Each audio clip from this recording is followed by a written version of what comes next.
Okay, everyone. This is Marcel, and today I'm interviewing a Babalow, a type of priest from the religion of Santeria and the Yoruban culture from Africa. His name is Shawn. Say hello. Hello, I'm Awo Ifa Wagun Babalawo in the Isheshe tradition, which is like the traditional Ifa, as opposed to Lukumi Ifa, which comes from Cuba. Okay, so my first question is, what does the word Babalow translate to, and what is your role in the religion of Santeria? Babalawo translates as the father of secrets. People might ask what secrets, the secrets of the universe, learning how to work with the energies of the universe to bring forth change.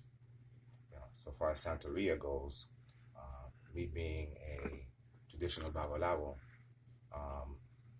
Santeria is not really in the realm of what we do. Now, from the Lukumi perspective, as they have the Lukumi Babalawos, and that's how they follow that path. So at the end of the day, what it is they have the Cuban expression of Ifa and Orisha, which is referred to commonly as Lukumi, and then there's the Yoruban expression of Ifa, or the African version, it's like Orisha and tradition called Isheshe. Isheshe. Isheshe which means traditionalism. It means tradition. Yes. Oh, that's pretty cool. Okay, so as a traditional African Babalawo, what exactly is it that you do, and how do you teach people spiritually and all that? Well, first of all, and across the board, the ancestry or ancestors are the basis of the religion. So basically, that's what the starting point is, where we try to teach people about how to connect with their ancestors. Building the altars and understanding, what the ancestors are. The ancestors provide a foundation and the shoulders from which we all stand on. So we wouldn't be here without our ancestors. Consequently, that's the first and pretty much the crux of this tradition. Even on, I believe, on the Santeria side and the Cuban side, the ancestry or Egungun or Egun is very, very important. Okay, and who is Orulumila, since you mentioned him earlier? Orumila is the prophet of Ifa. There's a Lord of Mari, which is the supreme being, and Orumila is basically his lieutenant, if you will. He's the one who witnessed fate, witnessed creation. So when we Babalawo divines through the Ikinifa or the Opele, we're speaking directly to our Lord of Mari. So I'm a priest of Orumila. Like I said, Ifa itself is the word of Olodumare. It's used interchangeably to describe the religion and as or even Orumila, but basically Ifa means the word of Olodumare, the word of God. Okay, and what kind of initiations or ceremonies do you have for people that differ from a Santeria priest? Well, I mean, the basic difference is going to be the hand of Ifa, Ishefa, or Awofoka, as people call it. And also there's Itefa, which is like basically initiation into Ifa. Okay. You want to go through and receive initiation. But also too, as part of the system, there's still the Orisha piece. Like the Orisha piece, like I said, there's a couple different camps there as well. Like I said, there's the Lukumi camp, and then there's the tradition. So things are there, there's different processes. As I said, branches of the same tree, but they kind of express it differently. And there's some basic differences, although there are a lot of similarities too. So that's how that pretty much breaks down. Okay, and what kind of divination do you guys use? What's your medium? We use the King Ifa, which are basically the sacred palm nuts from the Okwe Ifa, which is the royal palm tree. The palm nuts, the ones we use specifically have this four eyes, and the only 4 eyes only grow in Africa. Okwe Ifa, which is the royal palm tree. We also have what we call the Divination or Opele, which is another instrument we use to communicate directly with Lord of Mari. Right now, both the Kin and Opele are used by Cuban Babalawo as well as traditional Babalawo. A lot of times the difference would be like most the traditional Babalawo will have their king will have at least 4 eyes. Those are the holes I showed you. Whereas the Cubans, it's just generally 3. Reason being probably because those trees that produce the 4-eyed king only grow in Africa. Okay. And so you mentioned earlier about the secrets, and in what form are these secrets? When I say secrets, it is mysteries. Mysteries. Because they're mysteries to most people. Because you know what, the average person doesn't really understand it. So it becomes a mystery. Like wow, what is this all about? There's a cloud of mysticism around it. So what we train to do, this training takes forever and a day, and we learn every day. It's how to decode the mysteries of the universe through divination, and how to solve problems and issues using these mysteries and basically manipulating energy. That's it. Okay. And your necklaces, what do they represent? Let's say you're wearing a bracelet, 2 bracelets, 2 necklaces. This bracelet is just something different. This is part of Ide Avifa. If you notice the colors, you'll see it. This is brown and green. Sometimes you see it in light green and yellow. Most times you see light green and yellow. For me, they usually hand out days that look like that. And then there's a traditional. Both are correct. Depending on the lineage and the house you come from. But this is the day 5. The day 5 I would equate to like the purpose of it is like to help to avert death. So you're marked as one of the homeless children. So that when we call Hydroborn, negative energy, so owned by entry, come your way, kind of overlook you, so to speak. So it's a protection. So it's to protect you against untimely death. Untimely death or timely death, but it's the protection provided. That just going to help protect you from, some of the forces out there in the universe that you may be subjected to. This is just like the decade colors, traditional colors, and this here is just like looking for Batala. It's a Batala piece. Okay. Let's see, what was the other question? I think that was it.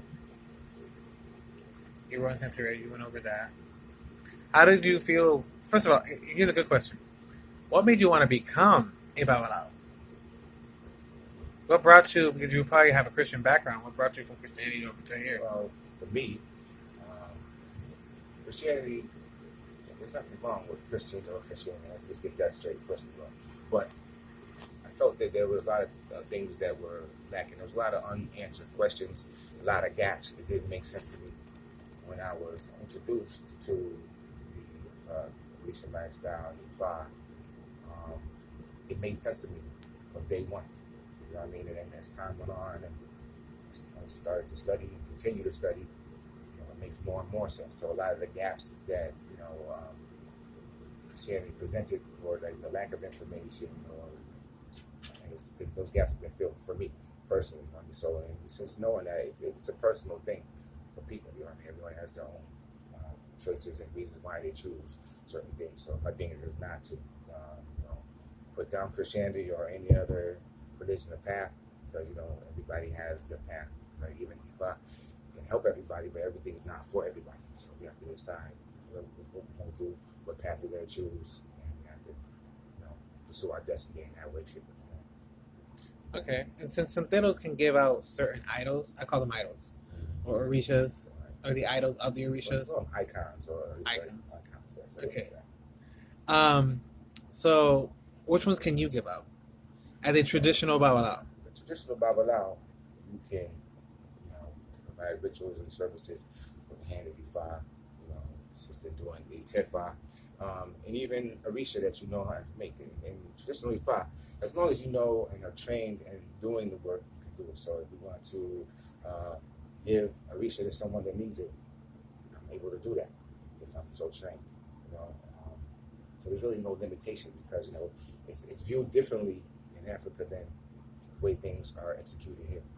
Here there's a big division of Santero does this, Santero does that, Babalow does this, and Babalow does that. In Africa, things are quite a bit different. Even some people say here that a Babalow cannot receive something from a Santero. Well, in Africa, when you go there, when I received that my Batala initiation done, it was done by Olo Orisha and Babalow Orisha of Batala. not by Babalow. So there's a lot of, I'm not going to say misconceptions, but there's a lot of differences in how the religion is expressed traditionally versus the Buddha at the end of the day. It's all good at the end of the day, but it's all depends on what line you follow. That's kind of how things go. So they have their way of doing things. We have our way of doing things. Ultimately towards the same end, I will hope. But like I said, the branches of the same tree. Okay. How about Ifa versus magic? Does Ifa equal magic? Ifa is not magic. Ifa is not magic. So there's no magical. There's magic. There's transformation that happens. Transformation. You could call it magical. Some it might be miraculous, but I don't like to equate it with just magic. A lot of the magic in Ifa, if you want to call it that, or the transformation, happens on the personal level. Because the transformation begins with you as an individual and ends with you.